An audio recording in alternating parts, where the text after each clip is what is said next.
Is your practice tired of wrestling with insurance denials, deciphering EOBs, and watching your revenue slip through the cracks? You are not alone. Welcome to The Claim Game, the podcast designed to cut through the confusion and provide you with the best practices for revenue cycle management success. We are Jeremy and Catherine Zug, and we've been with people just like you in the trenches. Each week, we'll break down complex billing processes, share real-world solutions from practices like yours, and ask questions of the game makers and changers of healthcare so you can take control of your revenue. Let's turn those claim denials into deposits and help you return to focusing on patient care. It's time to win the claim game.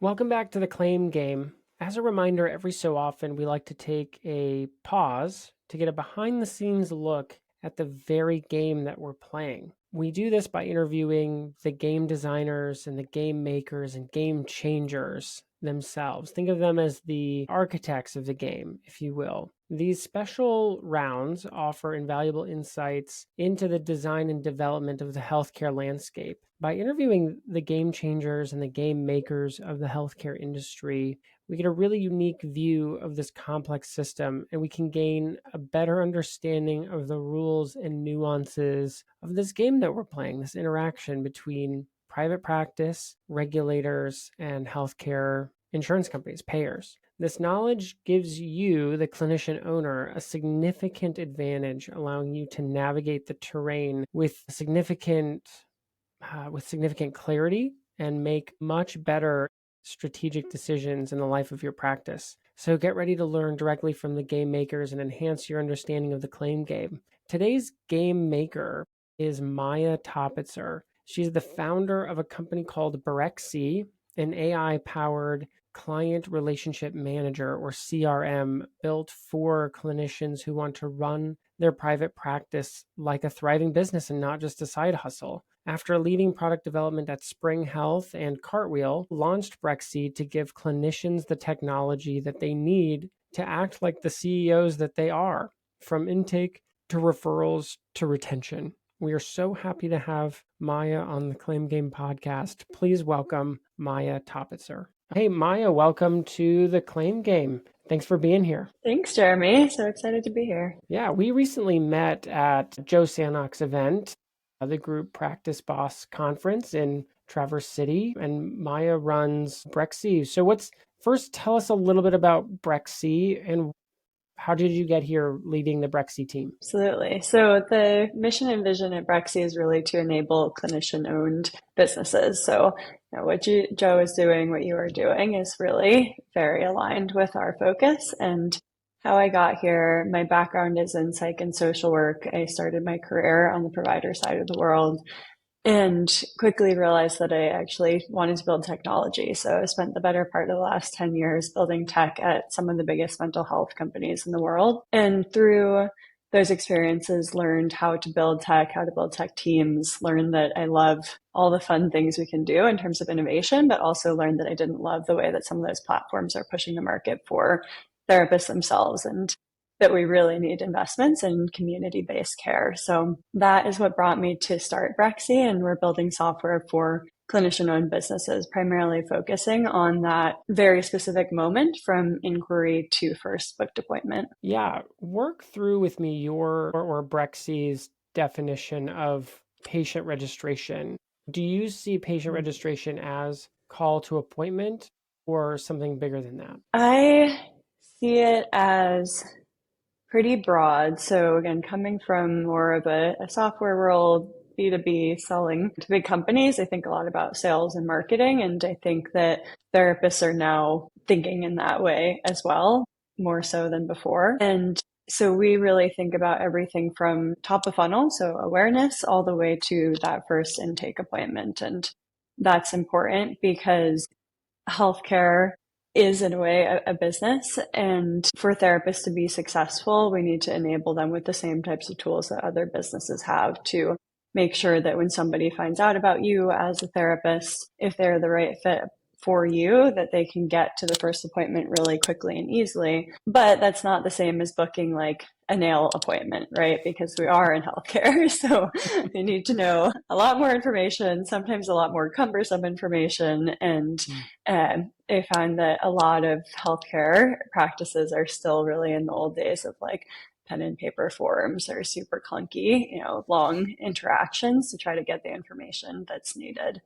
Yeah, when you say clunky, talk about some of the biggest pain points or inefficiencies that you typically see in a traditional patient registration process for private practices. The biggest one I see that is both a pain for the practice owner, for the clinician, and for the potential client is just a huge amount of back and forth. So if you imagine as a client, you're looking for therapy, this could be something you've been thinking about doing for months or years, and you've finally gotten the motivation to go out and do it.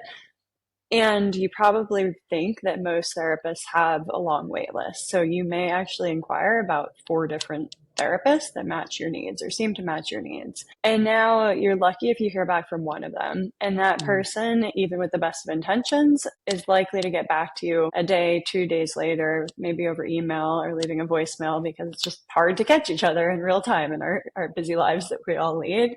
And so now it's like I'm playing phone tag to schedule this appointment that I have worked at months and years to. And instead, I'm just like back and forth email, voicemail, text message. Instead, what we are aiming to do is make sure that people can get that appointment in that moment of motivation, and that the therapists and practice owners can get the information that they need to make sure that the client is actually going to be right for their practice, because that's why the back and forth is happening. Like nobody's doing it just to be annoying. And this happens not only in the mental health world, but this is a problem in all of healthcare, actually. Like the ghost network idea, right? That totally you can run through a provider directory database. You can call 9 out of 10 of those, and you'll hear back from maybe one, or maybe even one answers the phone. So you feel like this is an area where there's a lot of innovation. And I think that a lot of practice owners feel like their current system, quote unquote, works, right? But what are the hidden costs of not leveraging a technology tool or AI in patient registration? Yeah, I mean, a huge amount of this, right, from the payer side and the ghost networks. And I do talk to a lot of therapists who feel like I have this under control. Like I answer everybody within a day and that should be enough. And it might be, but what we actually see in terms of those hidden costs is that people either are missing out on revenue, right? Because whoever answers that potential client first and books them is the one that's going to get that business most likely. So even if you're taking 24 hours instead of 1 hour, you could be missing that revenue. And when you get into even a small group practice, but 20, 30, 50 clinicians, like that really starts to add up. The other hidden cost is you're spending your own time, your own personal time. So we're, business owners, most clinicians in this space are business owners, and you're trying to protect your time, your nights and your weekend time, whether that's with your family or just your own time to unwind. And instead you're sitting there on email, listening to voicemails, playing catch up. And so it's both a way to reclaim your personal time and a way to reclaim lost revenue. Well, that's right. I mean, you mentioned reclaiming personal time, and I was at a conference this last May, and I don't know if you know Jamie Schreier, but he was a physical therapist and owned a practice. He tells a story about how one day on the way to a soccer game, he's just stopped by the office real quick, right? Quote unquote. And he's like, I'm going to make the game. And the way he tells the story, in about 2 seconds, the time was gone, right? And he had missed the whole game, and it was like dinner time. There's a huge intangible and even tangible cost to that, for sure. And I think there's a lot of buzz around AI and tech, and it seems like we're in this like interesting frenzy of activity around AI tool this and AI tool that. But can you break down a couple of the misconceptions about technology and AI in patient registration that you hear often, and what are your responses to those concerns? Yeah, definitely. I mean, it's certainly a massive buzz, and I'll touch a little bit on that as it relates to patient registration. The other piece that I pay a lot of attention to is this idea that like AI is going to replace therapy or therapists. And like that's this bigger concern more broadly, although I'm not particularly concerned. Recently, somebody wrote the analogy of like AI is basically cruise control, but you really need to like keep both hands on the wheel really tightly because that's where we are. So Oh, that's a great analogy. put that out of the way first. Yeah, that really stuck with me. Um, in terms of patient registration, it's really the perfect use case for AI at this point because it's that nice mix of scripted and unscripted. So we're not doing like totally open-ended things here. We know what the clinician and the practice need to know from the patient. And so we're really checking for a set list of pieces of information that are needed to get that patient set up, get them to the first appointment, name, date of birth, insurance. It's pretty straightforward. There's still some misconception that AI is basically like that, like annoying phone answering experience that we've all had, right? You like call big business customer support somewhere and you're like yelling at a robot on your phone because they won't let you talk to a person. So like, that is not what we're doing. That is important to say. This is both much better than that and like not even in the same realm or type of technology. Interesting. And we're also not trying to be everything, right? We're doing this one slice of the pie with getting people started with patient registration, and then we're handing back off to the practice owner, to your front office staff. So we're keeping people very much in the loop here. Yeah, it's sort of that idea of, so I heard somebody describe the workflow as on your plate or off your plate, right? Like a patient calls, it's on your plate, you get information from them to schedule, now it's off your plate. And then maybe they show up, maybe they don't. So now it's back on your plate. And you're trying to, it sounds like you're trying to limit how many of those action items are on your plate versus off your plate. Is that a good way to think about it? Or have I totally got that wrong? It's a fun analogy. I think how I would say it is we are trying to minimize that back and forth of on your plate, off your plate, right? Like when I sit down to eat a meal, I want all my food to be on my plate by the time I sit down. And so that is our goal. Our goal is when the practice owner comes to either make that final decision about whether the client's right for them or to show up in that first appointment, everything is on the plate. Like you have all the information that you need and we're not doing any more on off plates. Like I don't know why food is moving off of my plate. It does kind of seem like it moves a lot on and off your plate.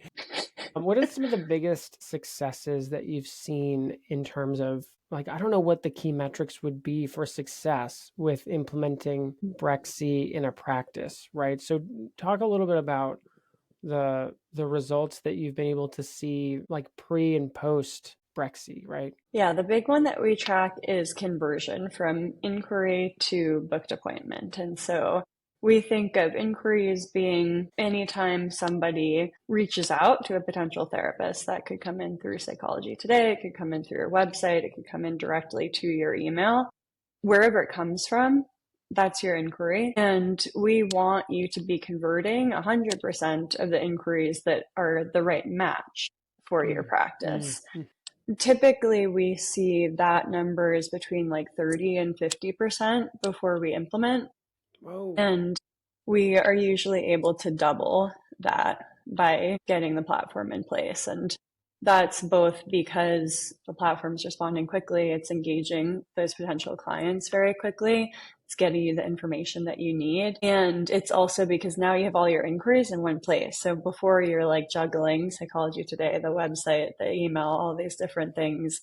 Many practice even have like 5 different inboxes, right? But Wow. Simply by organizing everything in one place and then making sure that we're on top of them, we see a really significant boost in conversion rate. Yeah, you said something really important there. You think you should be converting 100% of the clients that are right for the practice. How do you define that? We let the practices define it. It's certainly not my business to be making that decision on the practice owner's behalf. That can be anything from, there's a practice I'm working with right now that is super solutions focused, all cash pay, loves to work with couples and families. So for that practice, like if you fall into those buckets, you're the right fit, you should be converting 100%, right? We might have a very different practice that is much broader, anxiety, depression, EMDR, CBT, and for them, they take 5 different types of insurance and are working across 3 different states, right? So now we have a much broader swath of what could be the right fit, but that is their right fit. So part of our implementation is also setting up the practice profile so that we're matching people based on how you want to build and grow your business. Yeah, that's amazing. But there's a ton of variability in what you just said. Cash pay, Yeah. very specific client niche versus 5 insurance payers, depending on the locality that that practice is in. That's pretty huge. And then you add in modality, specialty. Have you been able to find that technology can just work through the variability scale much easier than human beings can? I mean, do you lose the human touch? How does that all work? We definitely find that tech can work at scale really well in this way because, especially with that bigger, more complex example, you might have one front office person and they're getting to the point where they can't keep in their brain anymore who are all the different therapists, right? And what are their preferences and what are their availabilities? And so instead, we're getting this into one system that can actually store that and compare that against the inquiry. And then we maintain the human touch again, in as much as the practice owner wants it. So we can either set up to be fully automated from inquiry to first booked appointment, or we can always have somebody making that decision about if a client inquiry is the right fit or not. See, this is very smart because for a long time, I think the challenge in patient registration and serving this part of independent practice owners has been the variability, right? Some practices, they want their schedule protected, but they'll make an exception if it's the right client, right? Or, if you're running like a virtual admin company who does this kind of work, it can be very challenging to work through the logistics. But it sounds like you all have kind of cracked the code on like navigating through that. I'm super bullish that this is the right use for AI in our field. I think, we talked about it before. There's a lot of different ways that people are experimenting with AI in healthcare and mental health. And I think this is a little unexplored niche that just makes a ton of sense because, again, it's that kind of perfect use case of semi-structured data. We have a mostly scripted but not fully scripted conversation. We're not trying to replace care. We're just trying to get people into care more quickly. Oh, that's great. And talk about the patient experience. So we've talked about the clinician practice experience, and I think doubling the rate of appointments for the right kind of client, for the right kind of clinician is totally transformative for the clinician. What is this like from the patient side? You had mentioned it's not the calling a big company and you get the phone tree and you scream at the robot. So what is that like from a patient perspective? Yeah, we try to take a really light touch on the patient perspective. So first, they hear back immediately. That can be an email and a text message. That outbound communication is crafted by AI to sound like it is relevant to the practice that they inquired from and also about whatever they're inquiring about. So if I reach out and I'm looking for therapy for my dog, for her anxiety, then I'm going to get a text message that says like, hey, we hear you, your dog's been anxious. We're going to figure this out. We're taking new clients, right? Like it's not just a form response. It's actually feels like somebody wrote it for me. And then we're only going to get the information that is missing. So from my initial inquiry, we already know like I'm looking for therapy for a dog, anxiety is the key issue. Maybe I also said I'm in New York. The only thing that's missing is my insurance. So we're only going to ask you to share your insurance and then you're done and ready. The other big, like kind of older, clunkier thing we see with patient registration is like, even if we have this information already, we're still asking people to refill out this entire form, put all the information in again. And so that's what we don't want to do. We're identifying what information has already been provided and only requesting the few extra bits that are needed. Which takes down your margin for error, I imagine, quite significantly, right? Exactly. Yeah, we've talked about that before, right? Because then when you get all the way to the revenue cycle, if a date of birth was entered twice and maybe there's a typo in one place, like now we have a massive headache. I mean, this happens every single day, right? Where billers find some kind of data error or numerical error or down to what you would think would be really simple, right? Like getting the spelling of a name right. But if they're filling it out on a form, Not simple. Yeah. that's possible to write, handwriting and all of that. So I can imagine that the margin for error decreases quite a bit. Here's the bottom line. Documentation affects your bottom line. Blueprint, the AI assistant for providers, helps you write faster, better notes that keep insurance happy and money flowing for your practice. Check the show notes for the link to give it a try for free. I think one concern I hear a lot about the current gold rush into AI that we're seeing is that folks are pretty hesitant to share data. So if you had a clinician in front of you, let's say I was like clinician A, who was really hesitant, what do you think would be like a realistic first step that I could take to start to think through AI as a helpful tool in my practice? Yeah, it's a good question. I mean, I think some of that hesitancy is super valid, and we should all be asking, like, what data is being stored where and by who, and how is it being used? So I would start there. Like, let's actually dig into this valid concern.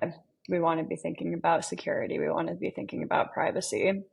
These are all real and important, and they shouldn't be minimized. Then what we say to folks, and part of why I like where we sit in the overall patient journey, is that we largely exist before somebody is fully a patient. So even though we're built to be fully HIPAA compliant and we take security and privacy extremely seriously, we're not really touching like deep patient data. And we're more so on the marketing side of, this is somebody who could become a patient or a client, but right now, like, you're just Jeremy on the internet who is talking to different potential therapists. So that's a very real conversation that I have with folks. And for the most part, people have been really open and understanding of that. And again, I think it's valid. It's a valid concern with any AI tool that you're considering using. I encourage people to ask those questions. Yeah, no, for sure. That's great. Really, really helpful. And you do a lot of customer feedback, it seems like, where you get a pretty good list of concerns, I imagine, right? Yeah, we're talking to customers all day, every day.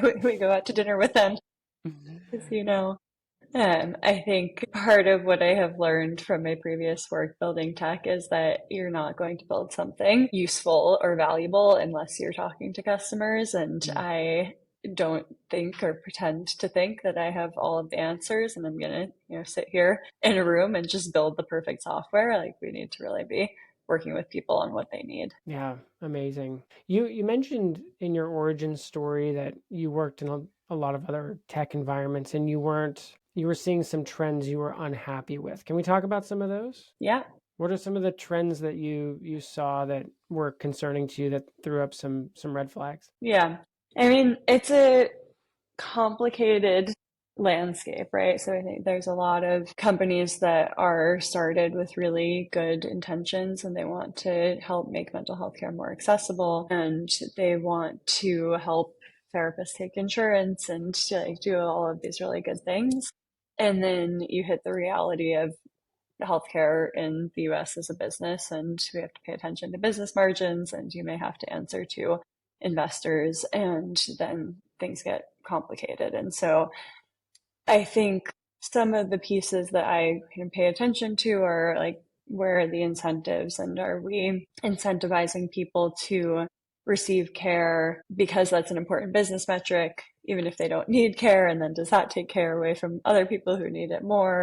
Or how are we interacting with clinicians around these bigger platforms, and how much ownership do they have over the care that they're providing? And are they being treated as partners, especially when developing technology, or are they being treated as the product? So I think it's a really complicated question. And at the end of the day, I just realized that I wanted to build for clinicians instead of building things around them. Yeah, when does the narrative on some of those trends or motivations shift? Is it with the investor, or are there investors that you can work with that are mission aligned, or am I getting this totally off? Is there like a shift when that happens? I think so.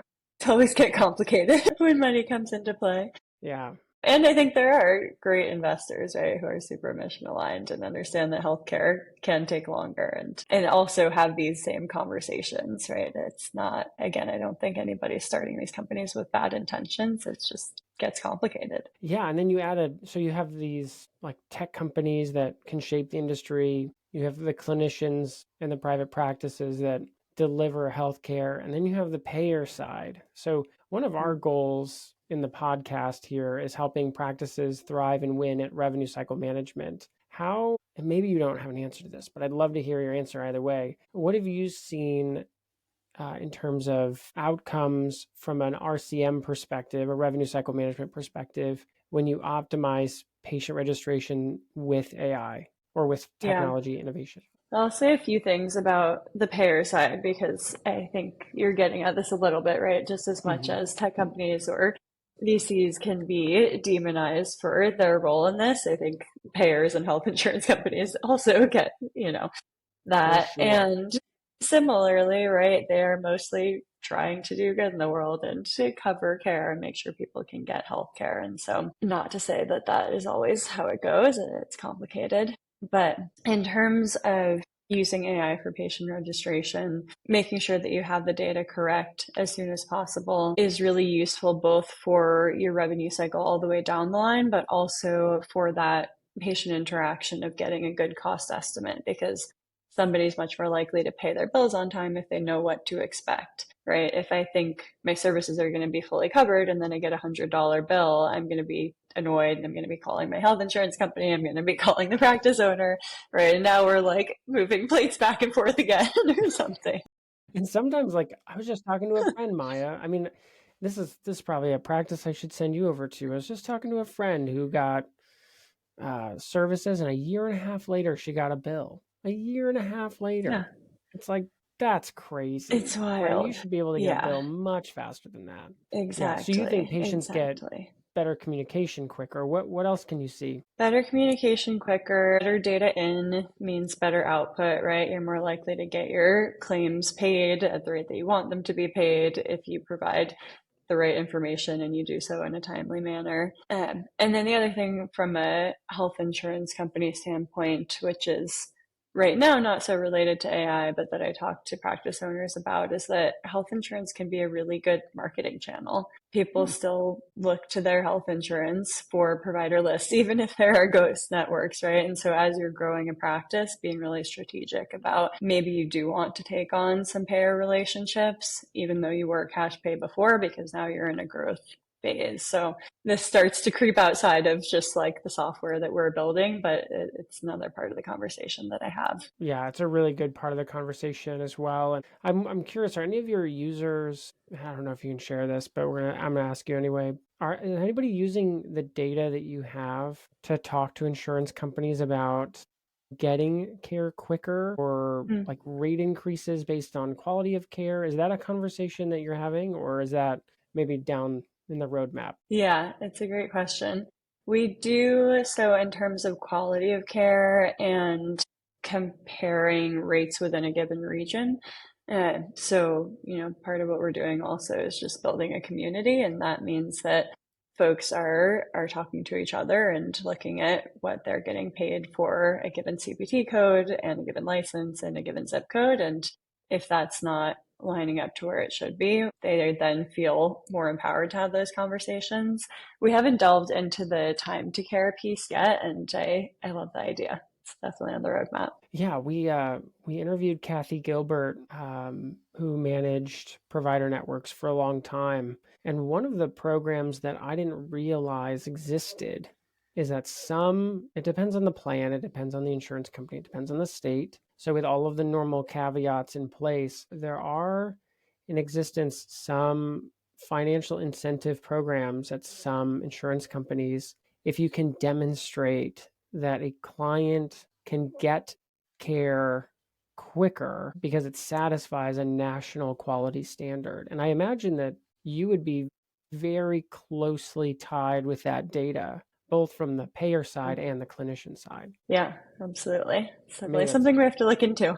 yeah, something to think about down the road. And maybe I connect you with Kathy at some point. I mean, she's That would really be a great. wealth of wisdom. And I think the more that practices understand the pressure or the requirements from the insurance company perspective, right? If they understand the rules of the game from the insurance company's perspective, the better they can play it in the marketplace, right? Yep. And I think that's one of those variables that I didn't know about until recently. And I think with tools like Breksey, you really give clinicians an edge with that kind of thing. So something to think about down the road for sure. So there was a bunch of AI tools. You're seeing it. I'm sure you're connected to this world at a level that almost nobody else is. What should a clinician, a practice owner, be looking for when choosing an AI solution for patient registration? Like, what are some of the red flags that if a company says, you would immediately run for the hills? Great question. With patient registration specifically,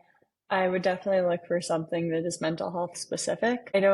There are a few others in the space, but there's not a ton. There are more so solutions that are kind of like taking a broad healthcare bent. And the reason that I would avoid those is the same reason I would tell most clinician owned businesses, like, don't bother with Epic or Cerner, right? Like, this is just going to be like way overpowered for what you need. You're going to turn off clients because you're asking for too much information and the wrong information. So making sure first and foremost that you're aligning with tools who understand the mental health space, because it is a bit different, and then asking about all the good stuff: data, privacy, security. I mean, somebody should just be able to talk about that without getting defensive. I think that's bare bones. I haven't encountered anybody who's like, in this space and has weird answers there, but I'm sure they exist. And then you have a business decision to make about how much this platform integrates or doesn't with your other tools. So a lot of the EHRs that many clinicians in our space use are not built to be like particularly friendly with other platforms. And so you can get creative with how you work around those systems, but just making sure that you have somebody who's really a partner with you in onboarding and implementing the system. And so that will be a very different experience than signing up for a software and kind of hoping for the best. Yeah. What are some of your predictions for regulation around the use of AI? So here, let me give you a little bit of background on that question. So there are certain states, California, as of the time of this recording, California, Colorado, I think New York, have all passed legislation preventing insurance companies from using AI in the processing of claims. So we're starting to see like AI regulation come forward. Do you have any predictions on the regulations or use of AI within the clinician space? My guess is that it will generally take a long time to catch up to clinician-owned practices specifically, right? So where we tend to see the clinician-facing regulations come down, it's from CMS, and it's really focused on targeting kind of big hospitals. It then gets to a point where it's good recommendation for a community-based business.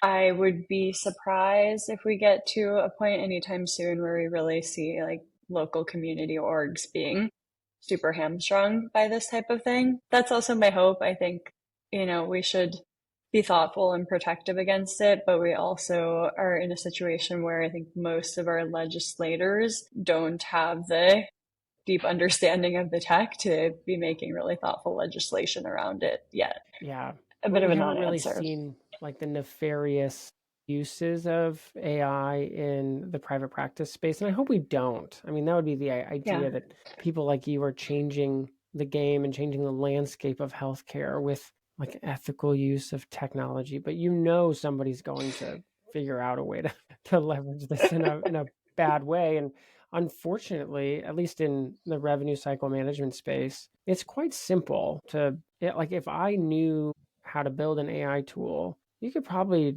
commit some pretty heinous crimes with AI and the healthcare system. And, I know we're going Are to you get there thinking at some about point. fraud or Yeah, what's the, I think for sure. Like if somebody, not me, because I don't know how to do what you all do, but like you could scrape the EHR data if you had access to it for especially like Medicare, Medicaid numbers, and you could probably defraud those organizations at scale. And I think that's when the legislation, at least my prediction is like that's going to happen, and then legislation's going to hit. And so I could see it coming down from CMS, big hospitals for sure. Yeah. And then from the other side, I could see it from like this is what's being done, so now we have to make a rule and a policy around it. Hopefully that doesn't happen.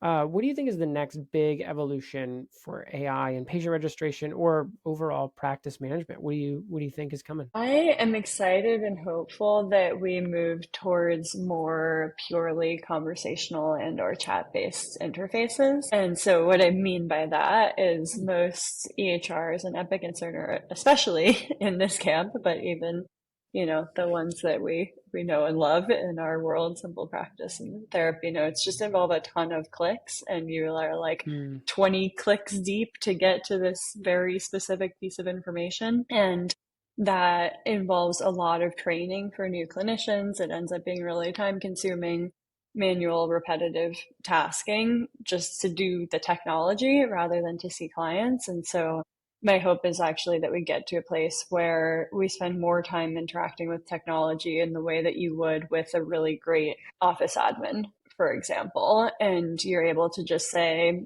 who am I seeing today? What's my client list? What should I be aware of? And at the end of the day, you say, things went well, it's all good, submit the claims, right? And then maybe you have some type of ambient listening in the sessions that's also writing the notes. But like, my hope is that therapists have their day and their time seeing clients, and they get reimbursed, they get paid well, and they are not spending nights and weekends on admin work. Wow. Yeah, that would be the picture you painted would be a really great place to get to, for sure. Yeah. And it's probably coming. We have the technology to get there. It's just not like a sexy, exciting thing to do quite yet, but I'm hopeful. Well, I even think with like, I'm sure you have doctor friends, right? And they hate all the administrative paperwork. They're like, I can't believe I became a doctor to do paperwork all day. Totally. I sat next to a nurse recently at a dinner, and she was like, I'm leaving nursing because I spend more time clicking buttons in Epic than I do seeing patients. And we have a nursing shortage. So like, what are we doing here? Yeah, well, what we're doing is we're failing healthcare clinicians. Not you, not we, but like the system we have. And so I'm very thankful for companies like yours that are innovating in the tech world to make this a lot simpler. Because again, it's that on your plate, off your plate transaction that really burns people out. And so, like you said, leave the food on the plate or take it off. Right. Yeah. Either way. Why is the food moving around? Yeah, that's right. Well, I mean, you're working on really exciting stuff. Where can our listeners go to learn more about you and about Breksey and the work you're doing? Find me on LinkedIn. I love to connect with clinicians. I spend all day, every day doing it.